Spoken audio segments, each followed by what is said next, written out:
Hey, Part of the Problem listeners, you may not know this, but we record the show live every Monday and Friday at 6 p.m. If you want to watch the show live, or you want to watch the video, access to all the archived episodes, or you want access to the private Facebook group, the Part of the Problem Inner Circle, or you just want to support the show that you love, go on over to gasdigitalnetwork.com and enter promo code POTP. You get a 14-day free trial to the entire network, and then you get $1 off monthly membership. There's a bunch of great shows on the network. If you want to help out the show, you can also go leave us a 5-star review on iTunes, give us a positive review, share the podcast with your friends, all that good stuff. Either way, thanks so much for listening.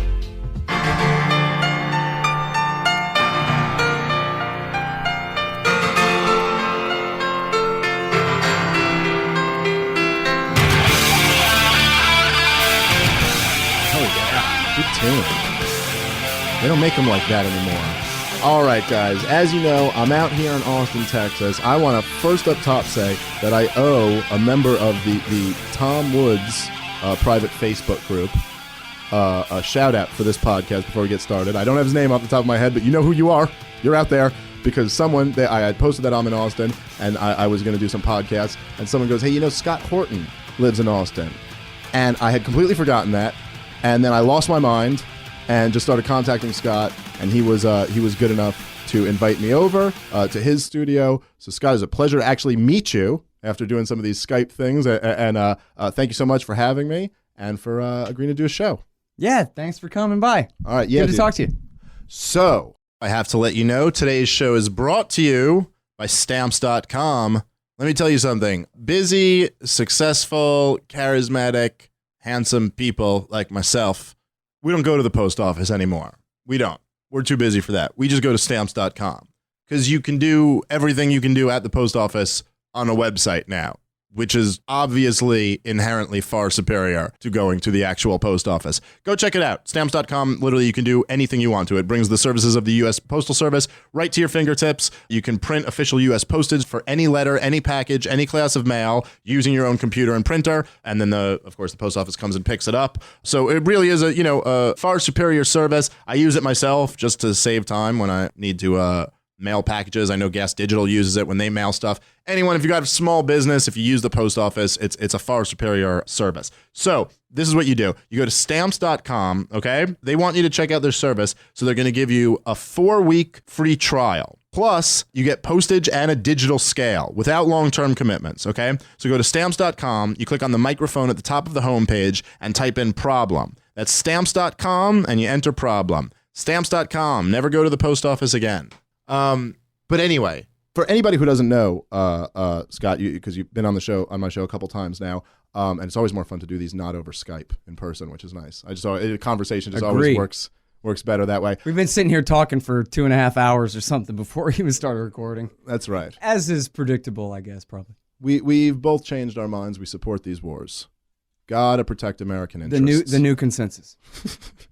For the new order, the new era. Like, to me, and I really don't, I don't say this to, I'm not blowing smoke, but as Tom Woods always says about you, I really do. For me, you're have been the most important voice on what I think is the most important issue, which are, I always, my instinct is to say foreign policy, but I kind of hate saying that because that's almost just a euphemism in itself. It's the wars, the mass murder campaigns of the United States federal government. Scott's the host of the Scott Horton Show. There's just, a wealth of everything you want to know about American military history is out there, and just thousands of interviews. How many do you have? About 4,400 now. Okay, so you can go, and they can go to scotthorton.com to get those. .org. I'm sorry, scotthorton.org. No, it's okay. And then, of course, the new project, which I love, is literally part of my daily website traffic, is the Libertarian Institute. Thank you. Which is the libertarianinstitute.org. And it's just fantastic. You guys, it's always just great articles up there. I saw today, what was it I was reading on there? They had posted, which is such a great essay, that Murray Rothbard, Confessions of a Right-Wing. A right-wing liberal, yes. Yeah. That was actually one of my favorites from back when that may have been my first Rothbard essay I ever read, actually. And I was like, yeah, exactly. That's what I am right there, I think. Right. And then I read it, and I was like, yeah, exactly. You're like, oh, that's just correct. Whoever this guy is, that's what I'm saying. I haven't even actually read it in 15 years. I just remember that I loved it so much from back then because he has all the right connotations. My favorite is actually, I've always, like, I don't know, monthly at least or something, I try to post and recommend to people left and right the prospects for liberty. Right. Because that's the one where I think he really does the best job of, going after what was wrong with both sides. Yeah, kind of thing. Yeah. I loved, for me, Anatomy of the State, which almost is like hacky in a way to say with Rothbard, like that's kind of the one. But that, for me, really just grabbed. And War, Peace, and the State, there's an essay that I just really like blew my mind, and like it was the most precise. I'd already been very passionately libertarian, anti-war, but that really was like, oh, well, that's just almost like the scientifically moral correct answer to this whole war business. And it's always seemed to me like the most compelling people, the most compelling libertarians were always the most, like it was like Rothbard and people like Tom Woods and yourself who kind of realized that this war business is the center, like this is kind of the most fundamental issue. It's the government is this horrible institution and the worst thing they can do is start a war you could really make the case fairly clearly. I mean, it's just the worst thing they do on any acceptable moral level. And it's not only is it the issue, let's say it this way, because I just want to kind of get your take to just go on maybe like where we're at kind of recently as these things develop. But I told a lot of my listeners, I bet a lot of your listeners as well, have like just kind of turned off the mainstream media. Like we're like, well, I don't even read mainstream newspapers. I don't watch mainstream news. And I actually told people on my show to pop back in this week. I was like, just pop back in just for a second to just see how full of how the war propaganda goes. Like just put yourself in touch of how insane this is. Okay. And I'm not like a huge conspiracy guy. I know you're not really either. You just talk about the stuff that we have proof for, that we know they've done, right? But I was watching this video that this guy James Corbett did, which is, he's like a big conspiracy guy, and it's just basically a video of the official story. Oh yeah, of Assad. Did you see that? Attack? Yeah, and it's just so goddamn hilarious. Yeah. And anyway, so what do you like? Have you been paying attention to the media like at all recently, and how they've been like just congratulating Trump for like this whole media who's hated him forever is now kind of cool with him because he's all of a sudden acting presidential? Well, I mean, I read a million articles a day. I have to.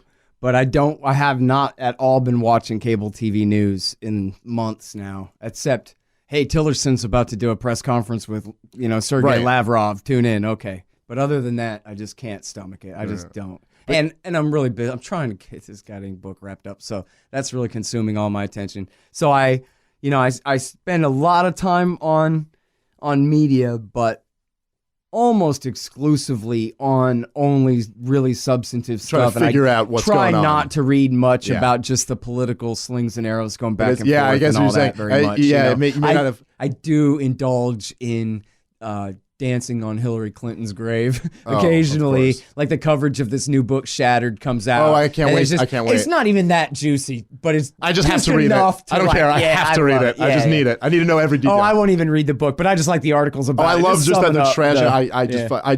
I really was. She was just so like evil personified that it was just so like, oh my god.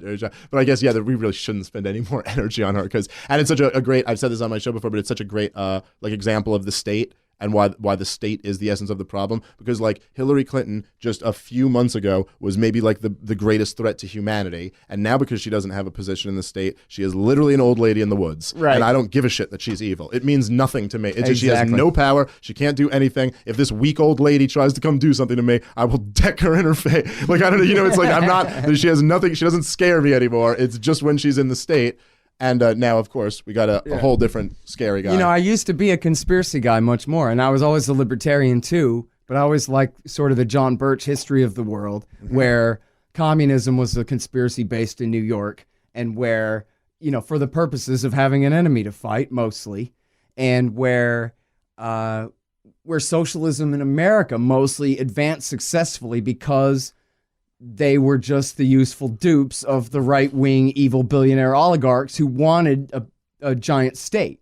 So it wasn't a matter of the left having their way against the right. It was a matter of the right financing their supposed enemies and sitting back and saying, oh, no, don't regulate us, boo-hoo. That's the last thing we want is to cartelize and this kind of thing.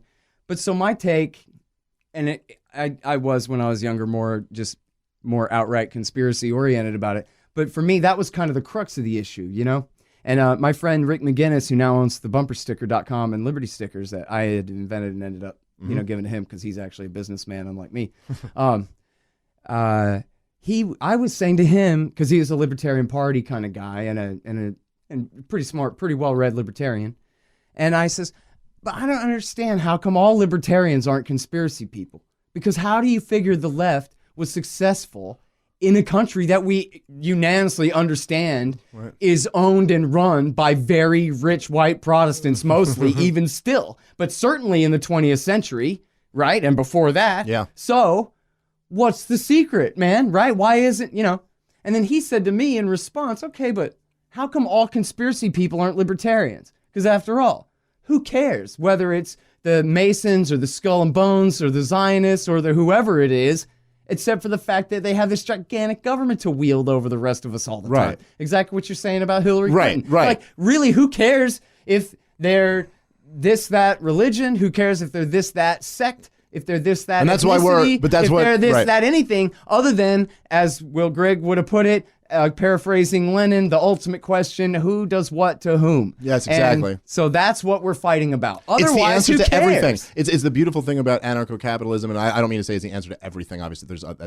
I'm speaking a little to bit all bombastic, political but questions. Yes, to all, but to even everything where someone's like, if someone's a racist, it's like the answer to them. Like, hey, it's right, your taxpayers' dollars don't have to subsidize them at all, but you can stay over here. You want to go like every single one of them. It's like, as long as you're not imposing your will on. So, well, what about gay people? As long as it's voluntary. It's literally just the answer to almost every aspect of how to organize society in a moral way. It's interesting. It just applies to all of this.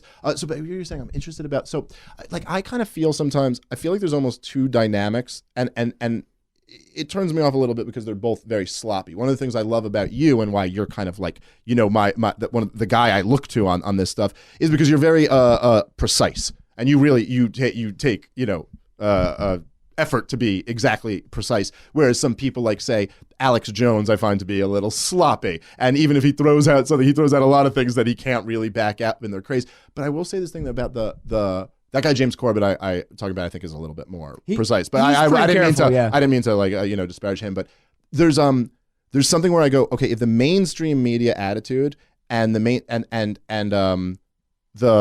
any mainstream media, newspaper or cable news, the attitude is actually the exact opposite of what Alex Jones is, which is that the government is always to be given the benefit of the doubt.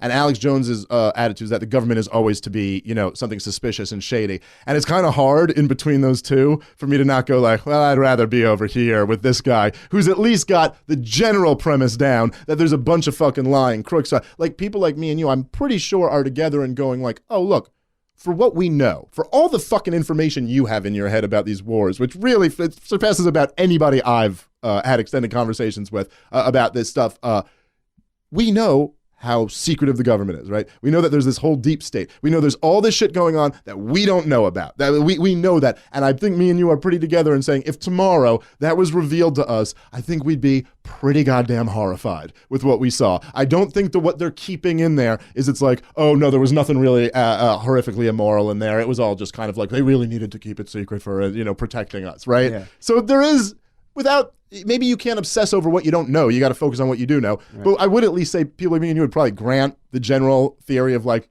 some fucking horrible shit's going on that we don't know about.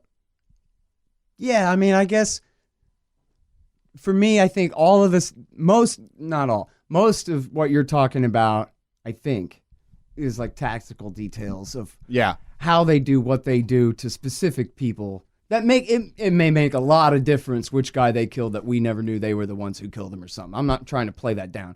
But I think that as far as what actually is going on with the American empire, I think it's the most open conspiracy ever. And that's really the thing about it. And that was really what really cured me of my conspiracism was really the Iraq war.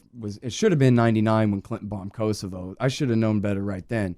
But when the Iraq war happened, that was the final death knell in my belief that this is ultimately all about empowering the UN as a one world federal government here. And that even though they dress it up as right-wing nationalism because it's Republicans in power, ultimately they want this new world order, one world state. And I could just tell, like, man, that just doesn't hold water anymore with explaining the invasion of Iraq. That's not what was going on. And so I kind of, and in fact, I think if you go back, right almost exactly like 13 years and a week or whatever it was, that first interview with Alan Bach, I asked him about Philip Drew Administrator and the whole conspiracy of the liberals basically all being willing dupes of right-wing conservative oligarchs all along kind of thing. And so I'm basically like getting into the conspiracy kind of angle and saying what I thought at the time, that like ultimately, if the American empire is so destructive to America, maybe that really is the point after all, is to break America's bank finally. That the elite agenda is Osama's agenda, to spend America to the brink deliberately to run us into the ground kind of thing. And Alan Bach was like, man, I really don't think so. I mean, I really think if you look at these guys, what they really believe is that America can do anything. Deficits don't matter, and they're the king of the hill, and what are you going to do about it? And is it possible? Richard Pearl wrote, was the final thing that made me give up my belief in the one world conspiracy thing, was that Richard Pearl wrote a thing in The Guardian called "Thank God for the Death of the United Nations." And he goes, oh, you stupid pansy liberals with your United Nations, humanitarian international law, blah, blah, blah. We have the National Security Council. We don't need you. We can do whatever the F we want. We have the U.S. Army. Yeah. And we will be the ones to run this world state, not you, Brussels. And, for Richard Pearl to even be in a position to pronounce that means that he was right. Right. For him, he was reading those people their death certificate, and it wasn't just his wishful thinking. Right. It was real. That your dream is over. This is what's going on here. Pax Americana. And so that then called into question all my other conspiracies that backed up why they would have such a self-sacrificial policy. The answer is they're just as stupid and narrow-minded as they are cruel and selfish. Well, let me say, okay, so that's very interesting. I think, you know what I look at sometimes to think about this is, because, there's that famous Wesley Clark, General Wesley Clark interview where he's talking about how the goal right away was regime change in these 6 different countries. And you look at it and people are like, look, see what's going on in Syria. They wanted regime change for a long time, which I think is a very important piece of information from that. But there's also some other information from what he said, which is like, they didn't exactly get all the regime changes that they want. Like, they have this big picture goal and they haven't gotten everything they want. So it's almost like when you look at the conspiracy angle, it's like, even if there are some people, some elements like the Bilderbergers who are like trying to influence things this way, but that doesn't mean they just get it. You know what I mean? They want this. Sometimes they get what they want. Sometimes they don't. Then they have to adjust on the ground. I think there's a lot of people who had what you were talking about, like this, the kind of like, they just believe in America, believe in them doing this. I think there are, I've been around them, like I'm in Fox News and stuff. There are neocon true believers. Like, this does exist. It's not but I also do think there is this underbelly of people who are making fucking billions of dollars off of this war. I mean, that's not much of an underbelly, really. I mean, it's right there. You look at all the think I guess tanks. That's a good point. Yeah, okay. You look at all the think tanks that get their money straight from Northrop Grumman. You look at the I mean, we don't know the names of every single contractor on the spy circuit in DC and whatever. And there's a ton of horrible secret shenanigans going on there, whatever. But the form of it, we sure as hell know what it is. Right. The domestic homeland security state that goes along with the military industrial complex. So we can see that. Yeah. We know that every telecom, for example, is built with the NSA from the ground up because of, the way everything is operated around here, that kind of thing. So the form of the thing, that's no secret. And really, the neocons are an example of an actual conspiracy that all you had to do was look right at them. They were happy to tell you. Michael Ledeen is like, yeah, see, it's me and Richard Pearl and Paul Wolfowitz and Bill Kristol are doing everything we can to convince you to let us have a war with Iraq, okay? Yeah, it's crazy if you read if you see Leo Strauss and like his thing and how that feeds into theirs, like he almost gives them the blueprint where he's like, okay, basically like you need to rally around this nationalism thing, but it's harder and harder to get nationalism, so you got to have big bad wolf, like an enemy, you know what I mean, that you build national. Like he literally broke down every inch of the manipulative part of how neoconism works. It's really interesting. Anyway, I want to say, so for you, because you brought this up earlier, and you were mentioning like your moment where you had on this kind of drop the conspiracy stuff. I remember for me the moment was the Ron Paul Giuliani moment. This is what got me into all of this. And you were mentioning earlier that we're coming up on the 10-year anniversary of this kind of incredible, for me personally, like really changed my life. And there was something to me about just, I had kind of realized, okay, George Bush bullshitted us into war and didn't even give a shit about getting the guy who did come kill people a few fucking, like less than a mile from where I lived. And it's kind of like, oh, fuck you, you're a liar. And I kind of realized that. And then I just was presented with this old guy who was just like, he just had this attitude of like, guys, I'm old. I'm on my way out. I don't give a fuck. I'm telling the truth. Like, I'm not doing any of this. And it was just this moment when Giuliani goes, and it's so hard for people, I think, even now to remember what the culture was back then. It was like, they hate us because we're rich and we're free, and you can't question the government and all this. And he goes, you better apologize. And there's this thunderous applause. And it goes back to Ron Paul. And there's this moment where, the first line out of his mouth is gonna be like, well, look, I'm not saying that anybody says this. It's gotta be like, kind of like, no, of course, I'm just claiming that. And Ron Paul is like, I'm saying it like me, not him. He's like, you dumb motherfucker. Like, do you not think? Yeah. But, he basically was just like, and his argument is essentially, okay, this is the argument Ron Paul is presenting if you break it down. When you murder people's children, they tend to hate you. This is the argument. And you're being presented with it, and you're just like, holy fucking shit. This is such a and the reason why I was saying before, like I was almost telling people to pop into the mainstream media just for the week, just for even like the New York Times or the Washington Post, like any mainstream newspaper, any cable news, anything like that, and just see how they cheerlead this. And it's like, just ask yourself, right? Even if I'm like wrong about everything, Scott Horton is wrong about everything, okay? Is it kind of crazy to you that none of them, they're all, oh my God, people were gassed. This is just none of them are expressing any concern for the possibility that what we're doing might lead to overthrowing Assad and hand the country, like we've just destroyed all of these countries and no one's worried. Like there's no fear being, does this not ring some bells to you people? Like what the fuck is going on here? I guess like, isn't that enough of a conspiracy? Like what else do we really need? Yeah, no, I mean, the bottom line is that the plot to, if you want to call it that, for war with Syria, for regime change in Syria, just like the entire plot against Iran, begins in Tel Aviv. And it's Israel's interest. They hate, this is all in the clean break going back to 96, that they hate Syria because Syria helps Iran arm Hezbollah. That's it. And so no other reality matters. And it says in the clean break that, look, yeah, there's this kind of jihadi terrorism kind of thing that could benefit if we smash these states. But anyway, this is more important than that. We'll deal with that later. It doesn't matter. That's less important than this. And so let's just go ahead and we'll expedite the chaotic collapse to Syria so that then we'll be able to better, arrange the policy and how things are going to be later there. And, it's sort of like, it reminds me of a thing like government school or local cops. You saw the story where the 10-year-old autistic kid was handcuffed and arrested. Jesus Christ. And so you see what's going on there, right? Is there's all pieces of paper involved, and the adult human beings are actually no such thing. And first and foremost, none of them want to be responsible in any way for what's going on. And so none of them are making their own decisions. They're all deferring to whatever responsibility came with the piece of paper that they have, or kind of whatever it is. And it's the same sort of thing here, where you have the policy on paper that goes, Assad bad, we got to do something about this, or whatever. And then no new information that comes in matters enough to have to call it into question and start over again. So you could imagine in 2011, when certainly everybody I was interviewing knew better than this, you could imagine in 2011, Susan Rice and these kooks in the Obama administration saying, no, they're all just moderates. It's going to be moderate. It's going to be great and all these things, right? Mm-hmm. But we know that by the end of the year, the State Department and the CIA were saying, look, al-Nusra that's Al-Qaeda in Iraq. And that's bad.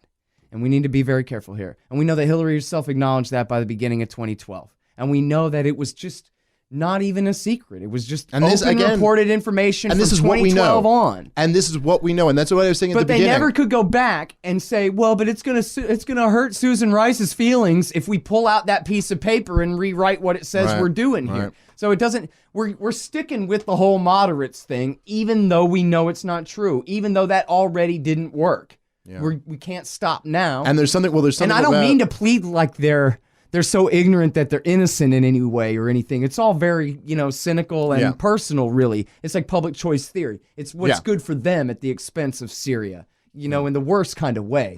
I just mean to say that it seems very ham-handed, and it seems like just what you would think with the autistic kid. It's a bunch of goddamn government employees. A bunch of people. It might as well be these exact same people who are running that school and that local police department that arrested that kid could be the National Security Council. Well, what do you idiots think we should do? Well, I don't know. Let's overthrow Assad. It's the exact same underlying moral principle that you're basically just going to follow. Like you said, just follow the piece of paper thing. And it's kind of like, and even when you're watching a cop assault an autistic, but like no one's going to stand up here and go like, hey, come on. We're fucking 4 human beings in a room here. There's an autistic child who's having a bad day. Like, what the fuck are we doing?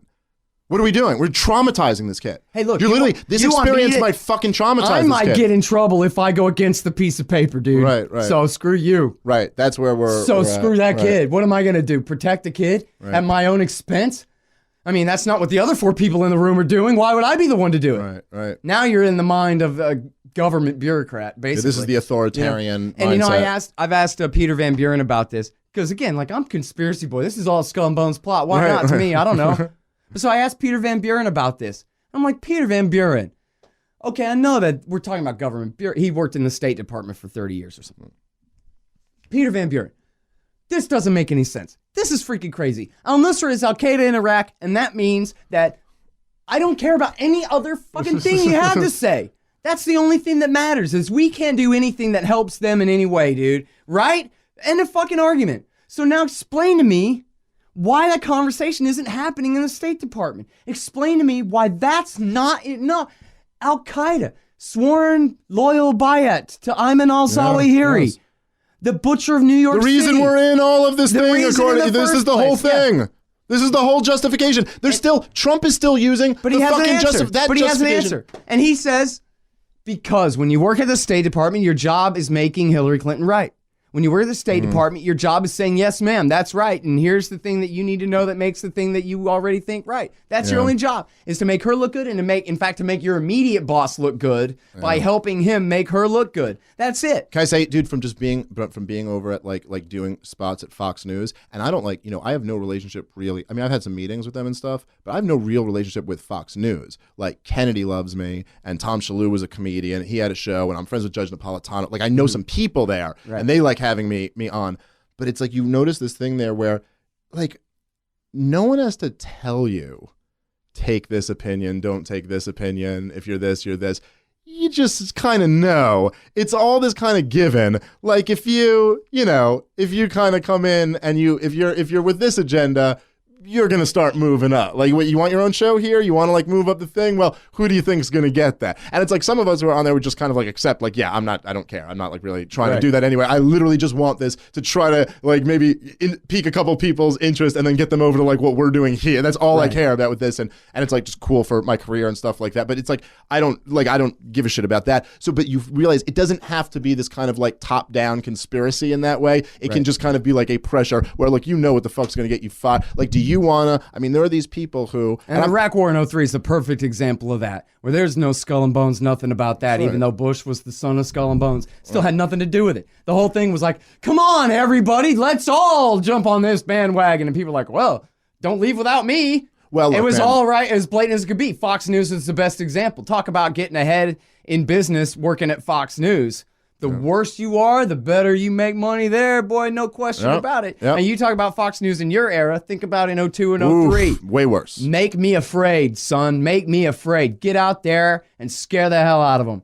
There is. They have. I'll tell you, Fox News has, just as you mentioned, that they have gotten a lot better since then, because that really was like, even just leaving like, I mean, maybe it's just because a lot of them also were riding the Trump populism, but non-interventionism has been more embraced, but at least rhetorically, by some people over there, and at least they have like Judge Napolitano and a few like really great people who are like floating around the network. And I will say, man, I've said this before on my show, but Kennedy, I like really admire the way she's covered this thing in Syria. She had Ron Paul on her show talking about how it doesn't make sense, the narrative that Assad gassed his own people. She had Judge Napolitano breaking down how it's unconstitutional and immoral, and it's like one of the very few, at least, programs that are giving voice to the narrative, at least acknowledging that the narrative does. And Kennedy, by I the didn't way, know that. I by the didn't way, know that. That's Kennedy's great. position is she thinks Assad gassed her people. Like Kennedy is like, look, I think he gassed her. They presented me the thing. He seems like this. He's a horrible guy. But Kennedy understands we can't get involved in another war. These wars are disasters.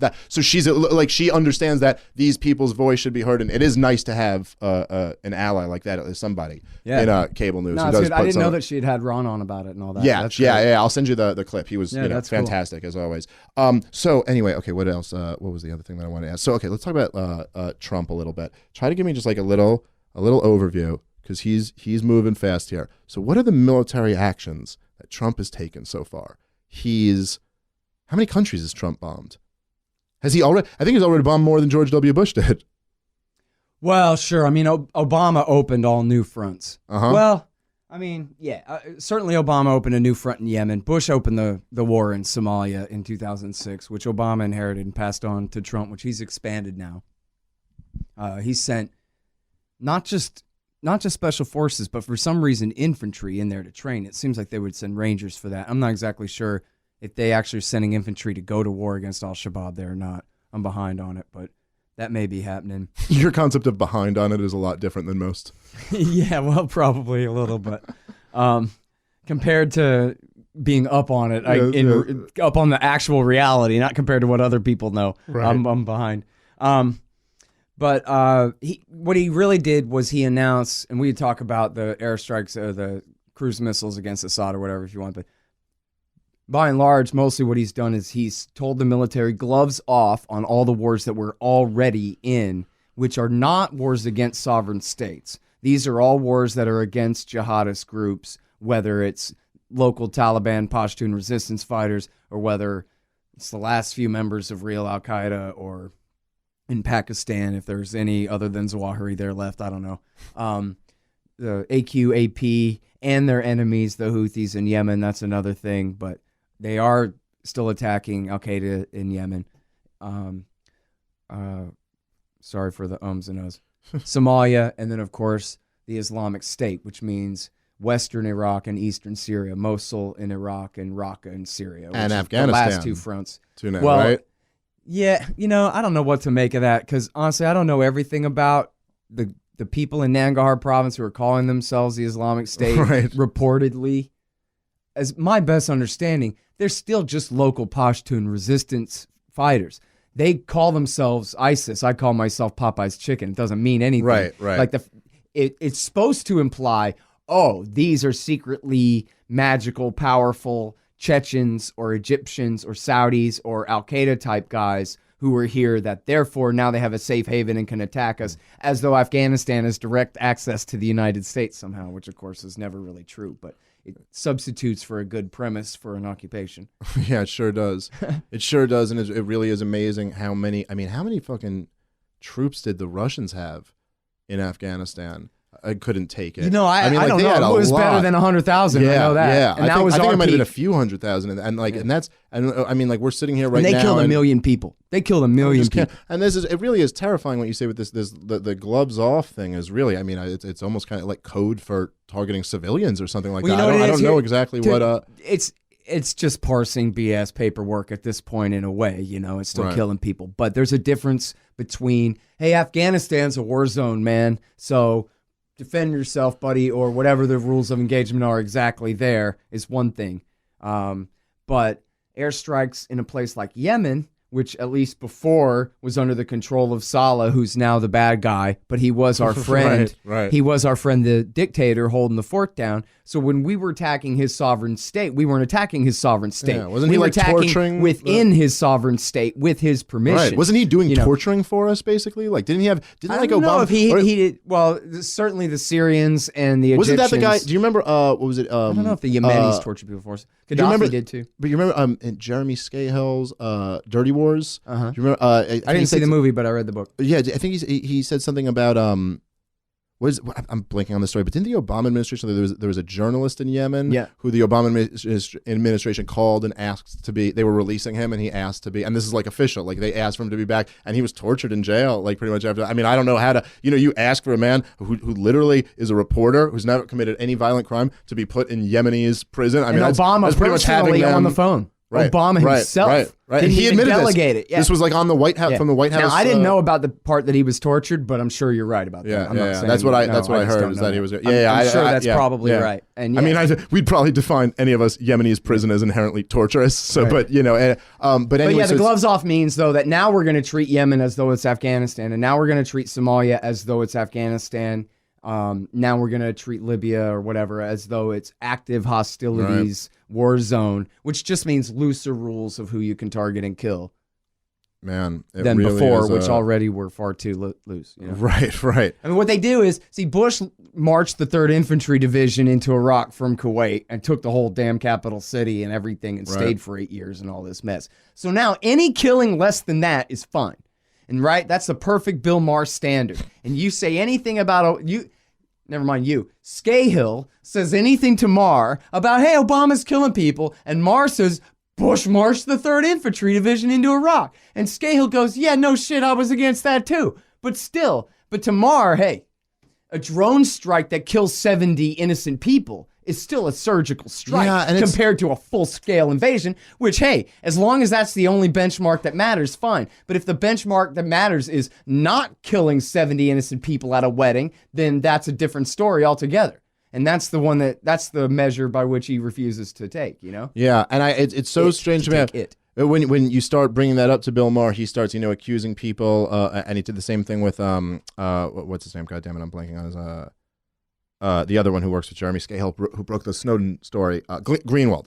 So he did the same thing with him, where it's like, as soon as you take that tone, it's like, oh, you're the blame America for everything game, because you won't admit, the problem is radical Islamic terrorism or whatever. This this kind of line that he takes, he's like so in bed with the idea that it has to be religion, religion has to be the problem. But I must say also what really kind of bothered me, because I've really, I know Jeremy Scahill's a lefty, but he's a really, principled anti-war lefty journalist at least, and I can, I respect a lot of the work he's done. But man, he boycotted the Bill Maher show, the episode that Milo Yiannopoulos was on, because he didn't want to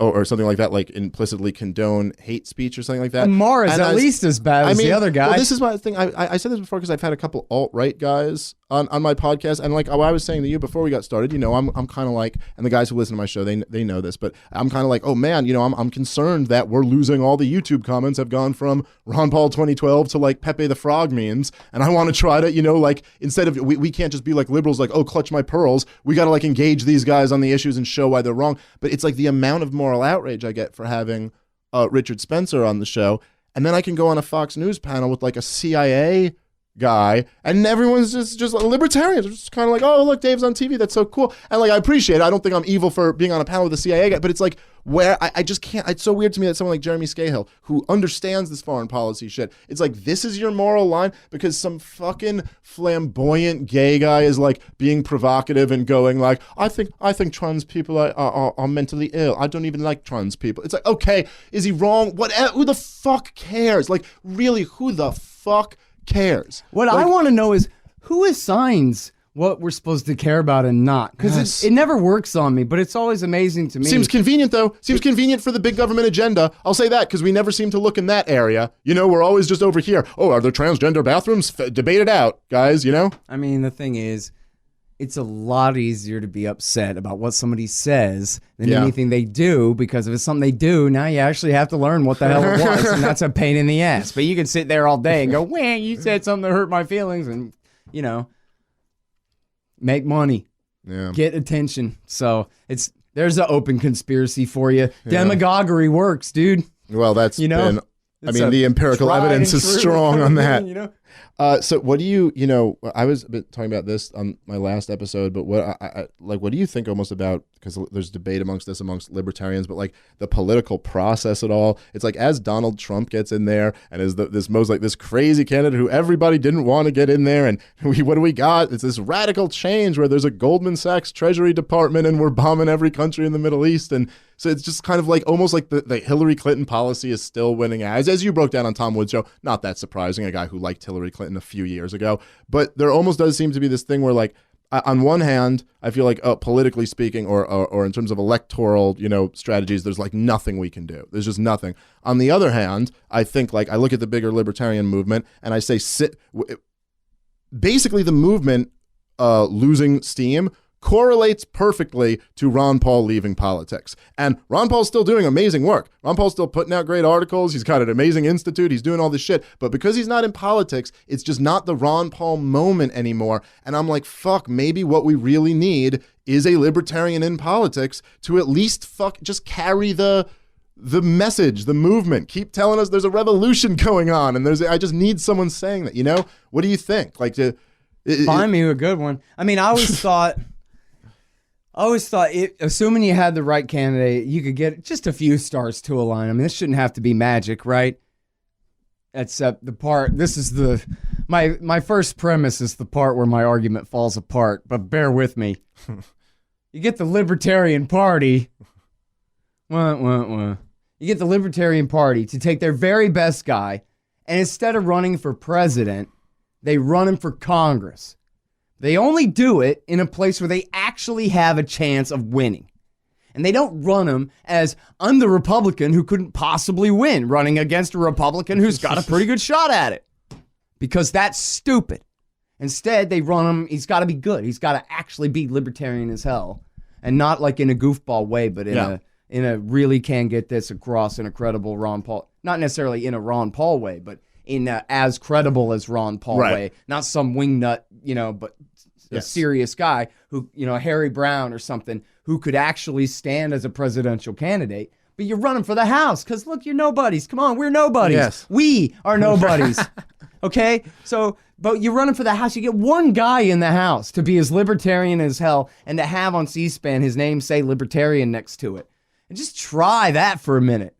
Go ahead and see if you can get, there's 435 House seats up for auction every 2 years. We can't find one of those to put one of our guys in the House as a member of the Libertarian Party.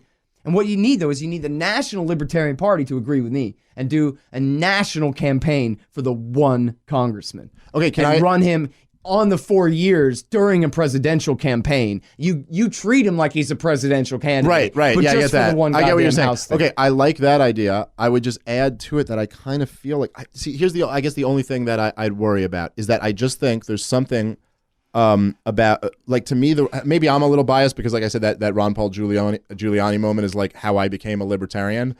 But I feel like the being in those debates, having a true libertarian in those debates is just really important. I know it's a little bit of a government-centric world we live in, but that is almost seen as like... But that ain't going to happen anyway. But why the way Ron Paul got in... Look, Rand Paul was in there, didn't say what we want him to. Well, wait, Ron was already in the House. That was how he got in the debate. Okay, so you're saying the libertarian guy would start in the House. He's got to already be somebody to be somebody. Okay, I see what you're saying. Yeah, Ron was in the House. And look, and somebody asked me recently, well, how did Ron Paul end up being Ron and in the House of Representatives all these years?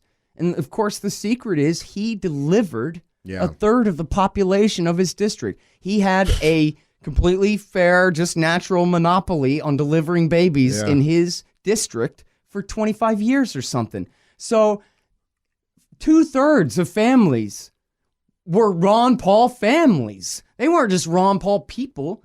They were Ron Paul families. This is the man who delivered my son and my daughter, they would say. And then you're trying to paint him out to be this terrible guy. Oh, you can say whatever you want. He literally held my infant in his arms the first time. I don't want to hear it. I don't want to hear it at all. So he was bulletproof, and he had one fan in every neighborhood in America. Right? This is how the Ron Paul presidential campaign started. Okay, Ron, you got one fan in every single neighborhood, but just one per neighborhood. So we're going to have to grow this into something. But they were already spread out across the country, and they would donate, and they would help support. Yeah, so he always had enough to run a credible TV campaign and all that kind of thing. But he had real personal loyalty among the people in his district down there near Galveston. And, I mean... I think everybody's hearing me. This is not like it's not like he exploited that.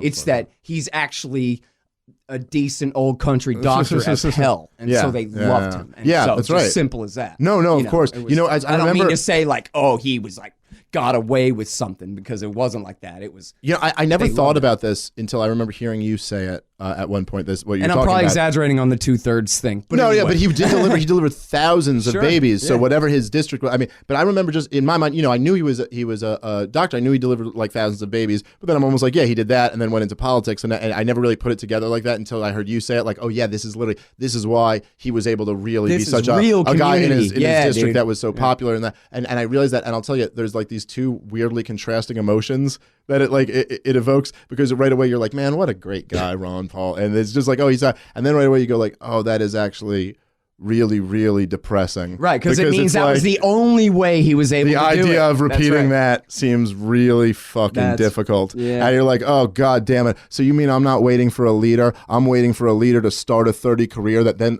career that then leads to another 30-year career that then peaks. You know what I'm saying? It's just, I'm off on the numbers a little bit. Another way to look at it would be, it's got to be someone who's got real roots in the community that don't come from just being the mayor or being connected to local party politics. Or having your name on buildings and shit. Yeah, it's got to be someone who, for whatever reason, in this town or city we've never heard of, this particular minister has this following where half the damn town goes to his church or whatever it is. You know, somebody who is just so embedded that he's bulletproof from the lobby, first and foremost, running somebody against him, or whichever lobbies.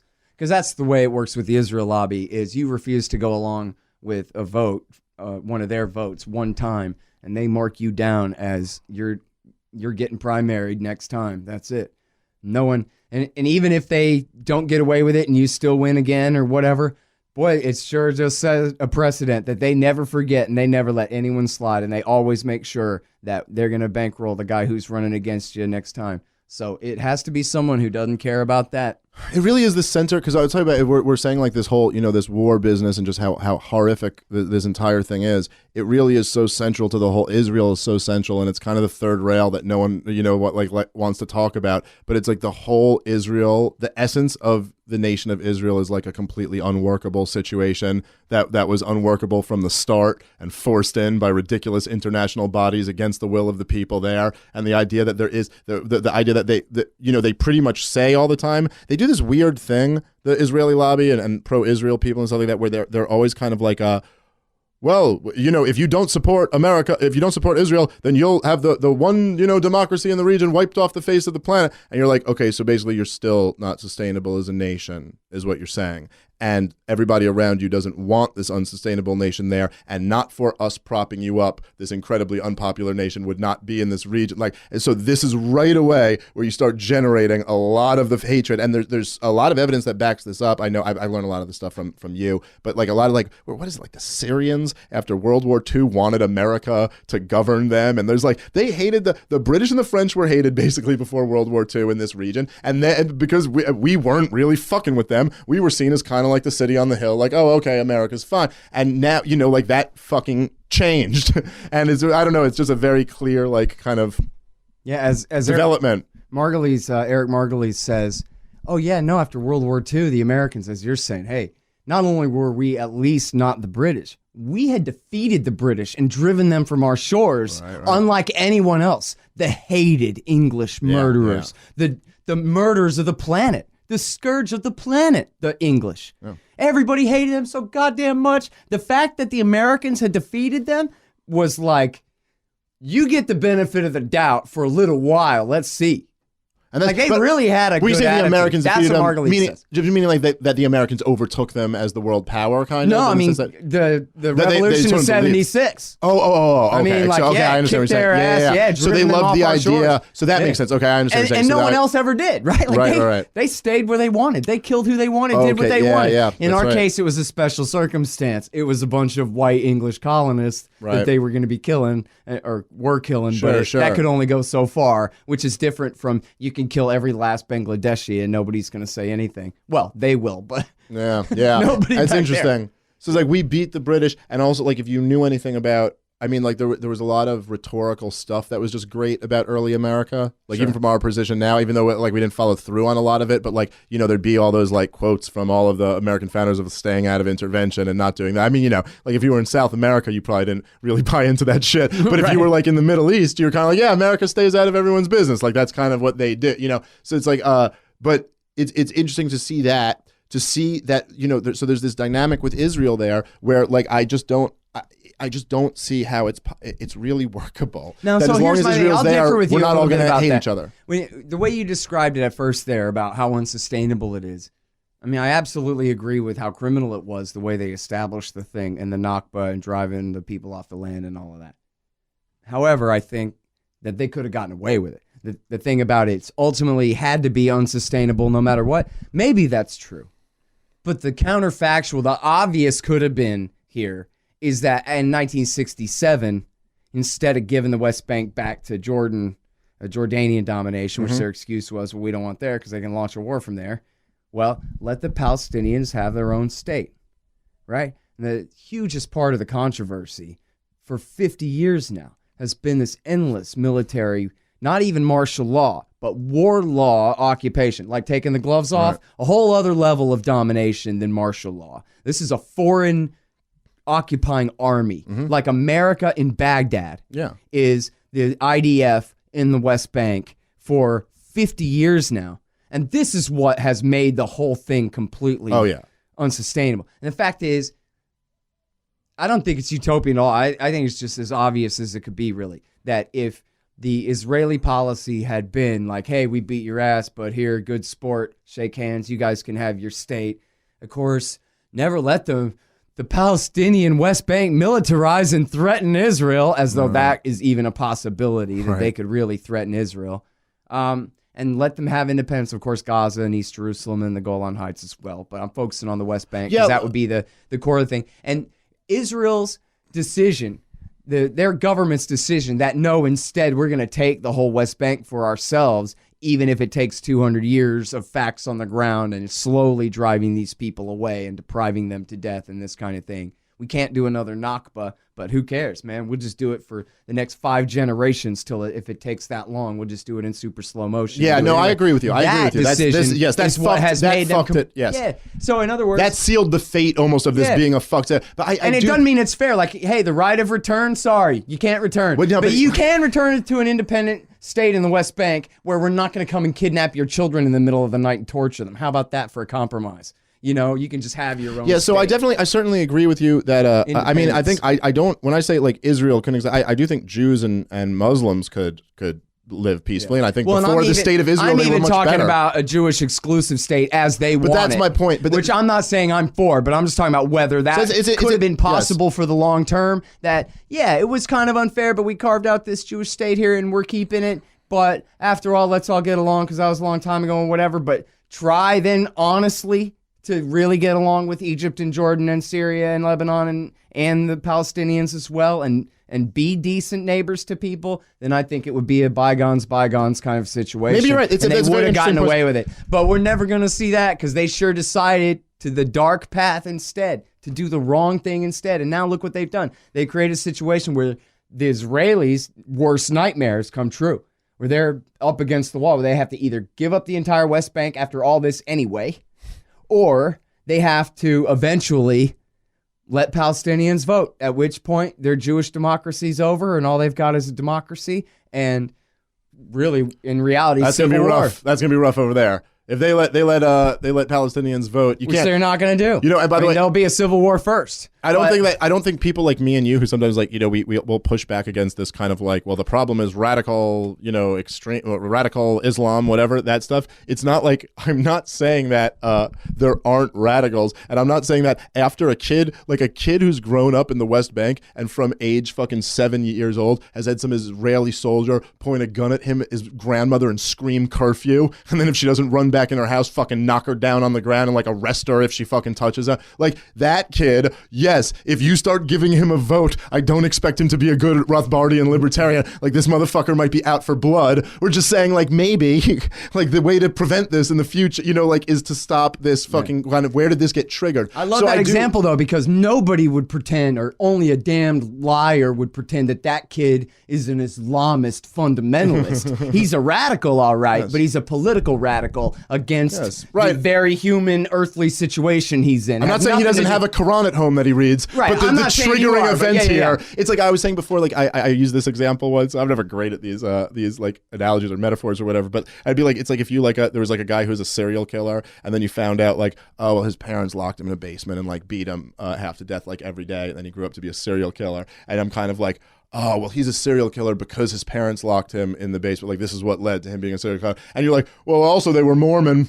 Or like something like that. And you're kind of like, oh, okay, I'm not. And by the way, but he yelled about Mormonism every time he killed someone. So, like, do you not think maybe more? Like, I'm not saying there isn't an element of Mormonism in this story. And yes, he's yelling Allah Akbar. Like, I'm not saying he's not a radical Islam. You know what I mean? Right. He is. That is radical Islam. But if we're talking about, and then you'll be like, oh, so you're saying the only, like, everything he ever did wrong is explained by the, it's like, don't caricature this, but the obvious driving thing, if we're going to focus on it, is this. Like, this is where it comes from. So I do agree with you that things would probably, I wish they had gone in that direction. I wish even now they would go in a little bit more of a direction, like just stop with the settlements, or just stop with this, or just stop provoking, let people have a little bit. I'd like to see any advance toward the direction we want to see of just like kind of basic human rights for people being And I'm a one state guy now, by the way. Like, as far as my own opinion, I think they should just have one man, one vote. Again, you have, but so what would happen? Never mind perfection, but if you have an absolute monarchy with as absolute little government as possible, and their only job is protecting everybody's rights equally, then it doesn't matter who's the president. It doesn't matter who's the prime minister. They're only in charge of administering. And you're saying this in Israel or just in general? Like, it should be anywhere. Yeah. But certainly in this situation, this is the corner that the Israelis have painted themselves into. But look, if the government exists to exploit and reapportion, then yeah, you got a lot to fight about. But if their only job is just minimal protection of actual property rights. Yeah, and there's some disputes that need to be worked out there, but they could be worked out in courts. The thing is, that's the only solution, other than what I think is actually the most likely answer, which is at some point there's going to be another Nakba when they think, maybe sooner than later, I don't know, when they think maybe Trump has their back, or in another situation, some horrible thing breaks out in China and they say, now's our chance. And they just say, 6 million, you better march. I hope you can swim, and start pushing them toward the Jordan River. Because really, who's going to stop them? Who? Putin's going to bomb them and make them stop? No, nobody's going to bomb them and make them stop. And they want that West Bank, man. They want it. And those people are in the way. What are they going to do? It's Lebensraum. Belongs to us. That's their deal. Judea and Samaria, they call it. They won't even admit it's the West Bank. They won't even admit it belongs to the Palestinians. Trump's ambassador goes, well, nobody really knows how many Palestinians even live there. It might only be a few hundred. I don't know. Well, this is why I tend to, even though I agree with you, like I wish they would give back some of these territories. I wish they hadn't, like handled the post-war victories in some of the ways that they had. But at the same time, this is why I almost think the whole thing is fundamentally unworkable, because when I do listen to, if you hear what the Palestinians who hate the Israelis are saying, it does seem to be very centered to me around the right of return, the catastrophe, that's this whole thing of like this, the very existence of this nation was inherently robbing. There were already a lot of Jews. It was already a Jew and Muslim area, except basically in effect what happened was a whole lot of Muslims got robbed of their property. But counterpoint. Hamas says, look, man, we said we'll accept 67 borders if you just give us independence. The PLO. But would they really?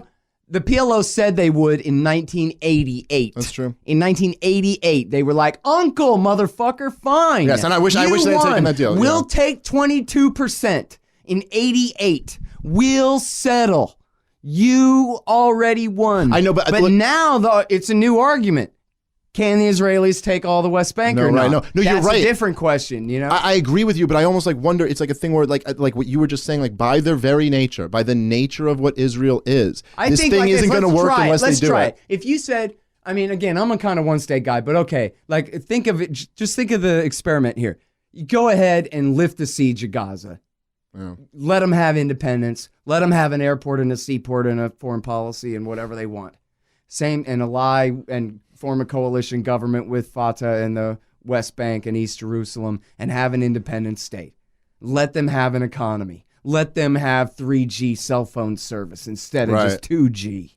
Let them live outside of prison conditions, and then let's see Let if they'll aid get settle in. for that. Then Let let's fucking see, aid get you know, in at yeah, least, like, I hey mean, guys, would you settle for 22% like you've been saying you would for the last 25 something years if we actually give you independence in real life and let you live in the West Bank?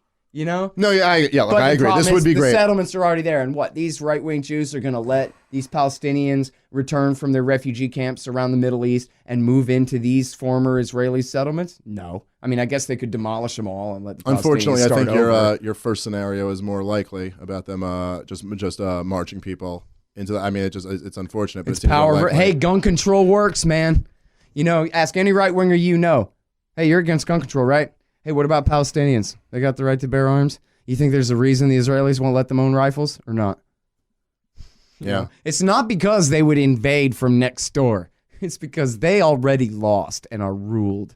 Yeah, no, you're absolutely right. And Egypt also, I mean, is, you know, who's been basically an American propped up government except for like a month in, a couple of years ago, has always been pretty horrific to the Palestinian people at all. And we don't seem to put any pressure on them, right? I mean, there's like no, like the United States of America really is the only, I mean, if it wasn't for us, Noam Chomsky, I know he's right a whole bunch about this, but it's like, it literally is just the fact that we back up this system. And that's kind of what I was getting at the beginning. Like, it's not just the financial aid or the military support or anything like that. It's just the fact that we give these guys the back. If not, they are outnumbered. They're very unpopular in the region. And most other advanced countries are far more sympathetic to the Palestinians. I mean, you look at like all across Europe. I mean, in France and shit like that, they're very sympathetic to the Palestinian cause. So a lot of it's on the American government's, you know, hands. You know, there's this great, well, he's pretty damn good, a liberal Jewish critic of Zionism. I mean, he is a Zionist. He's a two-state guy. He's a critic of the Likud big time. His name's M.J. Rosenberg. And he wrote an article. I know everybody, you can say boo before I even say it. Say boo. He wrote it for Media Matters. These idiots. But anyway, he's a decent guy who was writing there for a while.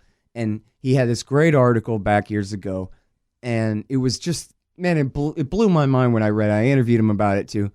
Where he just goes through from, I guess, 1967 on. Maybe before that. But I think he starts with 67. And he goes, look, man, right before that terrible thing that happened in Israeli history, these Israeli politicians with power and influence, not MJ Rosenberg types in America complaining on a website, but powerful Israeli Jewish leaders said, don't do that. It's going to lead to this terrible thing. And then the Hawks did the thing, and then guess what happened? The terrible thing. And then next, right before that next horrible thing that happened, very powerful, influential Israeli politicians said, wait, no, Hawks, don't do that. And then they did it again. And then they did it again. And it's the history of just tragedy. People make it seem, it's just like they teach us in school.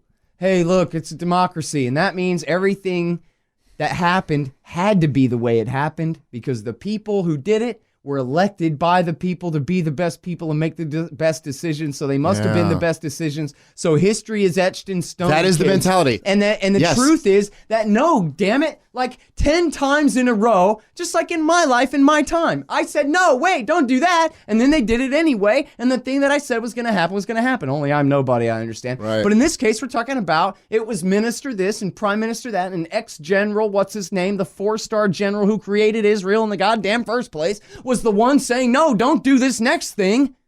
And then they did, and now look at the results. And in MJ's article, I'm not summing it up very well, but it's the 67 war, and then the 73 war, and then the Camp David, whatever, where they wrote off the independence. They agreed to give up the West Bank in the Camp David Accords. But then they were like, yeah, screw you, Jimmy Carter, and whatever.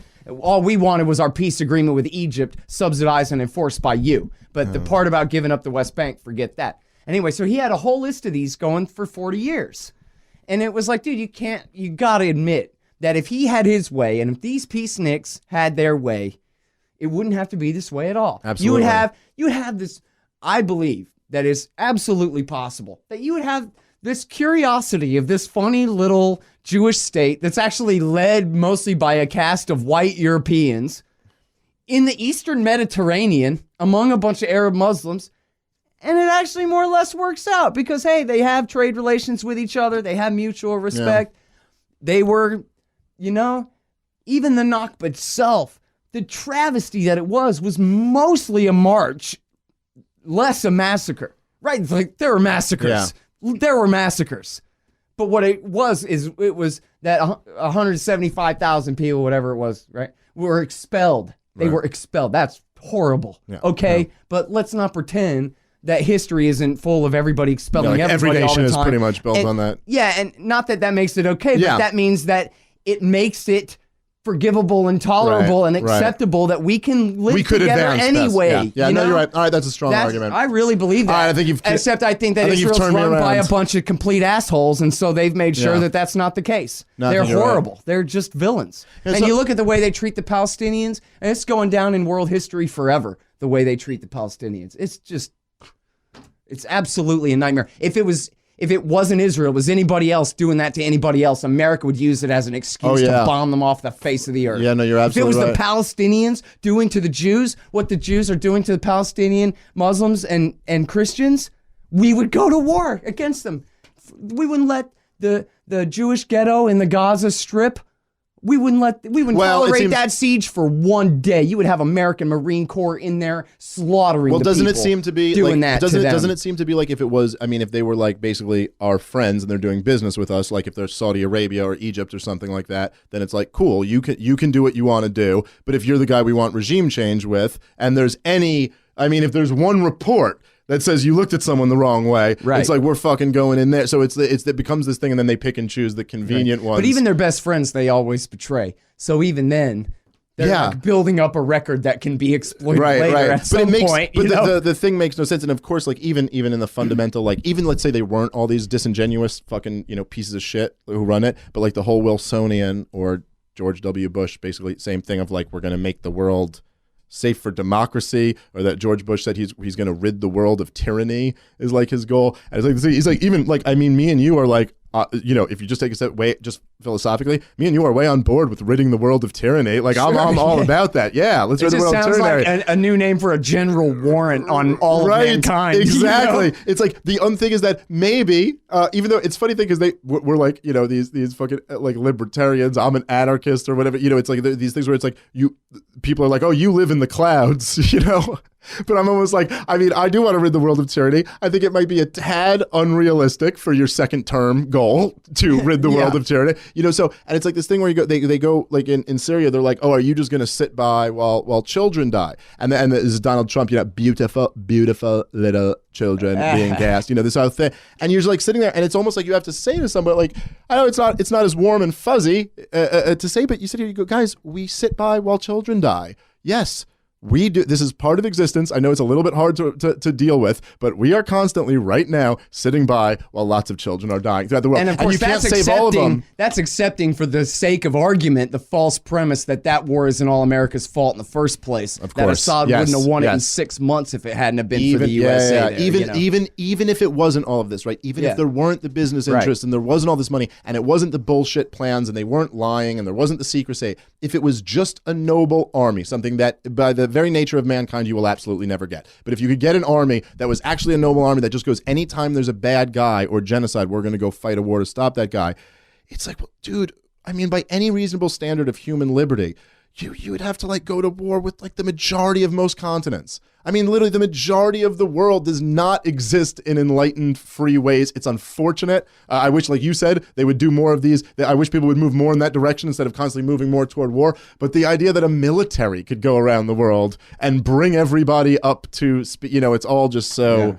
Yeah. The whole concept of it is so flawed. And like what you said, I thought was really interesting. You touched on that thing where they always kind of say the mindset in school is like, but because it happened, that means it was good. And as long as it's operating under democracy, and that really is, if you listen to how historians break it down, that is the given. That they take, does anything big we did automatically has to be great because it was big and it happened. So what were the great moments in American history? I always like put a man on the moon. We dropped the nukes, and Truman's always number one on their list because man, he won the biggest fucking war. And then Kennedy went to the farthest fucking rock. And then it's like, so whatever happened, if it was in some big way, it was inherently a good thing. Like, and then there's this where you're kind of lost, where you're like, well, actually there was like one guy on the ground who came up with like, a cure for some disease, and now kids are bad. We don't celebrate this shit, and we don't actually question the morality of like, should we have wasted money going to the moon when we had all these other, issues to take care of? And of course, then just the like, didn't we like, how did historians all, like mainstream historians all put Truman at number one? There's like all those lists of the best president. He's number one because he's known for nuking cities. After the war in Europe was pretty much over. I'm glad you brought that up because, I remember the first debate I ever heard about the A-bomb was in 5th grade. And my social studies teacher said, no, this was debatable. So there was this president. His name was Truman. It was the end of the war. He had these bombs. And I don't think he disputed the idea that it was necessary to end the war, which I do dispute now, but that's different. And he was teaching 5th grade. But he said that some people said that, no, man, it still was not okay to do that. It was crossing the line. And that, more or less, I don't know that he really expected us to, but I think we all kind of knew that in his classroom anyway, we were expected to ratify Truman's decision. Again, as inevitable. Right. If it was a thing that happened, then it must have been necessary, or else why the hell would he have done it, kind of thing. This is all you need to know, more or less. But, I just had someone, I'm trying to remember the right context. I think it was like someone DM'd me on Twitter or whatever it was, telling me the story about how got in some argument with a guy, and it was about the nukes. And this dude just went into full pickup truck, American flag, nuke 'em all mode. And how dare you blaspheme, one of the Holy Trinity. It's FDR, Truman, and I guess Reagan. I don't know. But so Truman's the Holy Ghost, and I ain't going to sit here and let you talk smack against him. And then, trying to remember, I'm sorry, whoever my friend was who was telling me this story, said to the guy, oh, yeah, well, MacArthur said it was wrong. And Eisenhower said it was wrong. So that means you're wrong. And he went, blam. His head half exploded, but then he contained it and said, no, you're a liar. That must be wrong. It's not true. And then he came back because, of course, if you Google Eisenhower was against nuking Japan, if you Google that, you get a whole list. So was Nimitz, and so was the Leahy, who was the president's chief of staff, but who was himself an Air Force general. They all opposed it, except for, it wasn't Stimson, it was the other guy. Anyway, this is a very small minority of the guys that want to do it. But so you prove this to a right-wing patriot, that, all the right-wing patriots said this was a dastardly democratic thing to do. And then they go, because you got to come at them from the right in a way where, look at the precedent we set. Well, that was great. Look at Ron Paul was great at that, where he just kind of remind you of like, he's like, they called Robert Taft Mr. Republican, and he didn't even want us to be in NATO. He didn't want us to do this. He didn't want us to do that. He'd say like all these kind of, and like that's, so he would always kind of give you this. I remember Ron Paul said, and I got to tell you, I had no knowledge of this until Ron Paul said this at presidential debates. But he just said, quite frankly, this was very shocking to me to hear. He said, the conservative wing of the Republican Party always advocated a non-interventionist foreign policy. He goes, that was always what the conservative wing was. And I heard that as like a liberal kid in Brooklyn who was like, wait, what? The conservatives were anti-war? Everything I had always thought of was the conservatives were either the Cold Warriors or this and that. Well, and I was unaware. He did have to go way back. You couldn't say the Reaganites were sure, but at least they certainly weren't. No, but you know what? You can say, you could point to people who I know you have pointed to, but you could point to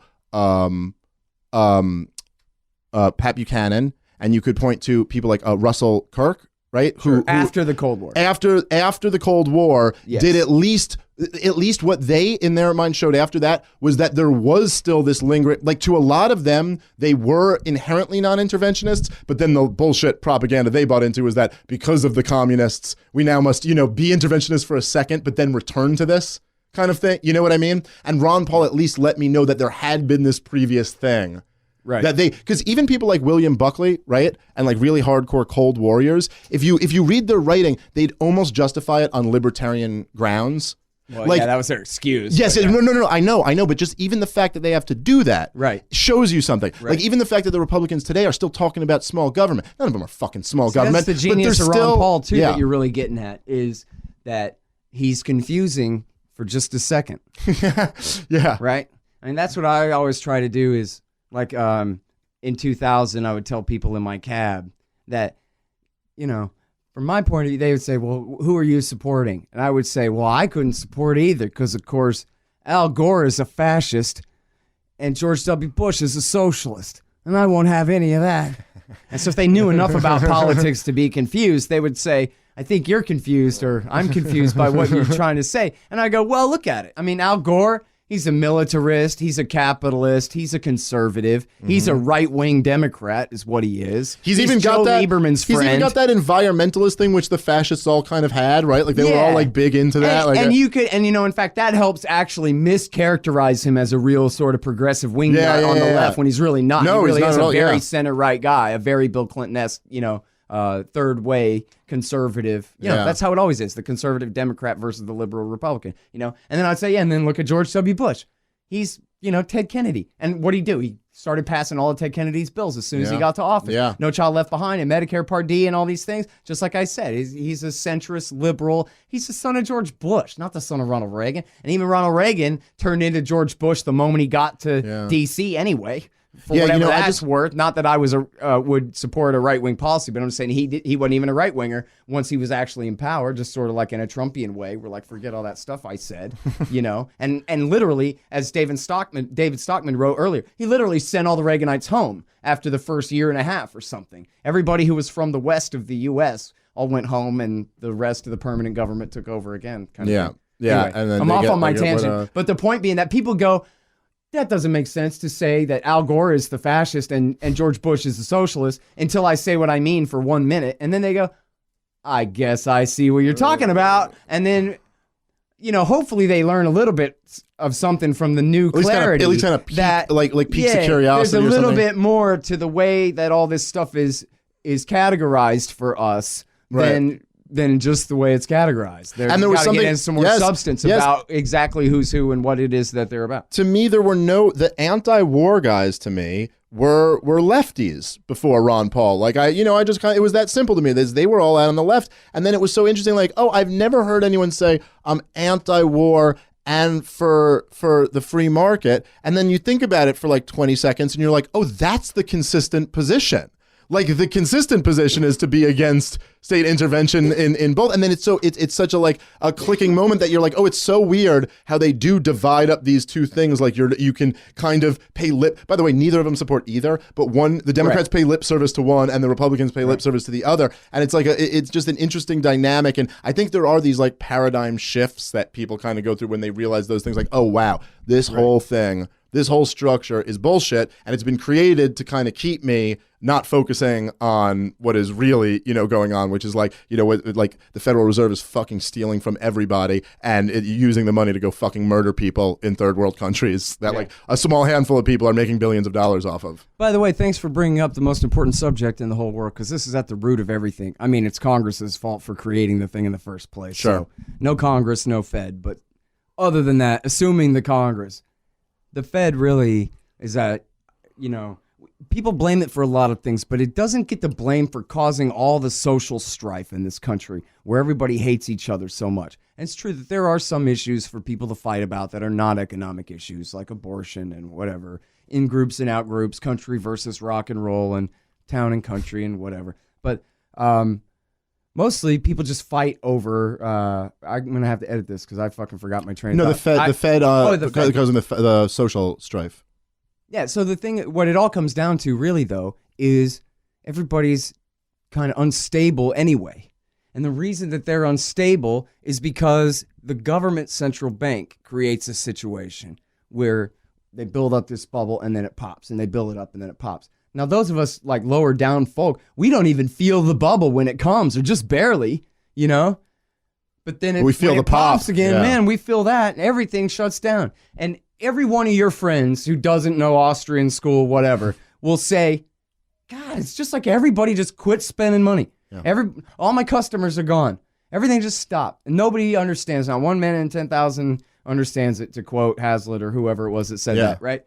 But that's the key to it all, is the boom and the bust. Never even mind which bankers get to make extra profit by inflating and all that corruption. That's a whole, it's important and they should all go to prison. I'm not saying that. But I'm just saying what really matters in the society. The reason everybody feels like they need to define their in-groups and out-groups in smaller and smaller terms is because they're insecure in their prosperity and in their short, medium, and long-term future. They don't know what the hell's going to happen. That's a great All point. the polls say they don't think their kid is going to do as well as they did, even though they were brought up to believe every generation in America does a little bit better than before. I mean, after all, technology and productivity keep improving. Why are we not all getting richer, dude? What is the problem? So then it's just like, and I hate to cite this horrible article because it's kind of a setup anyway, but I'll quote it anyway. This thing in the New York Times where poor white Trump voters who are losing their government job training program are saying, well, oh yeah, sure, they just spend the money instead giving Obama phones to poor black people. And it's like, look, dude, you know, in other words, just demonstrating in-groups are getting smaller and smaller. Now, a black guy in Detroit is not a fellow American. He's a black guy from somewhere far away, and he's taking the welfare money that I'm not getting. And why are we fighting about these crumbs? And why is he the out-group and I'm the in-group? It's because everybody's freaking broke. It's because you have to have a government job training program because there's not enough private capital to support one. Because of the boom and the bust that's generated by the central bank. And don't forget, by the way, that's also this shit, and don't forget that's happening on the other side as well, that within those inner cities in Detroit and all these people, they're going like, fuck you motherfuckers, and fuck the cops, and fuck you guys, and like all this shit is happening. So it's like both sides. And by the way, I gotta say, I do like, and I think it's something libertarians need to keep in mind, is that, as you said, like if you oppose statism, keep in mind who's getting the absolute worst brunt of it, like who's really under the boot the most. And believe me, anyone who lives in like East Detroit is under the brunt, you know, to an extreme position. But I am somewhat sympathetic, okay, for the person who's being robbed blind by the government and misdirects the anger. I want to kind of talk to that guy and try to move him in the right, because he is being robbed, he is being ripped off. It's retarded to think it's Mexicans and blacks. You know what I mean? It's like it's the Fed and these, but at the same time, you are getting robbed. It does seem very interesting that they almost, like, if you look at the Democrats, again, just the party that openly embraces big government, they're like the racists. And then as soon as the country starts going, we don't want to be racist anymore, they're like we'll be the fuck white people racist. Like, they literally have to be pitting you against each other. It can never be like letting the natural order, which is the natural order is cooperation, because cooperation is more beneficial than being against. This is what produces more. So naturally people tend to move toward that. But in order to rule someone, like if you want to rule 5 people, it's very difficult to sit back and go, I rule you 5 people. Eventually these 5 people go, nah, man, there's 5 of us, I'm taking back my shit. But if I go, I rule you 5 people, you rule the other 3 people, you're on top of this guy, and you're on top of this guy. Now everyone fights each other, and I sit back and I fucking, get away with it. God damam it, dude. I fucking have to leave. I like that. But I want to fucking podcast with you for fucking 5 more hours. I got to take off in a sec. I got to call a cab and head out to do some press. Dude, is there anything like you want to say in closing? Like, thanks so much for fucking having me on. I really enjoyed this conversation. I think this was your show. Well, I'm sorry, having me in. It seems hard. That's right. It is my show, but the fact that I'm doing it at your place makes it feel like you had me. It's both. Yes, that's right. Yeah. And next time I'll interview you. All right, let's do it. And we're both going to be on the Contra Cruise together in October, I believe. Everybody. Yeah, if you guys want to come be on a weird libertarian enclosed space. And I really mean it this time. The book is coming out in like a month. Dude, I really mean it this time. I can't wait. I got a new editor, and we're going through it one more time, and then that is it, man. And I am turning the damn thing in. I people cannot who wait. I sent it to for blurbs, please hurry. Guys, make sure go visit. It's about support. Afghanistan, is what it is. It's against saying get out of Afghanistan. Would you just read it? It's pro-war. It's a lot different than Scott does a whole character in his books. But guys, make sure you go to the libertarianinstitute.org. Put that into your daily rotation. It's an excellent site to get some real information, which is rare these days. Make sure you check out Anti-War Radio, antiwar.org, and scotthorton.org. Was that the other one? Antiwar.com. I'm sorry, antiwar.com. Goddamn, and sorry. scotthorton.org. Scotthorton.org. Yeah. All right. Thanks again, buddy. Thank you. Thanks for listening, guys.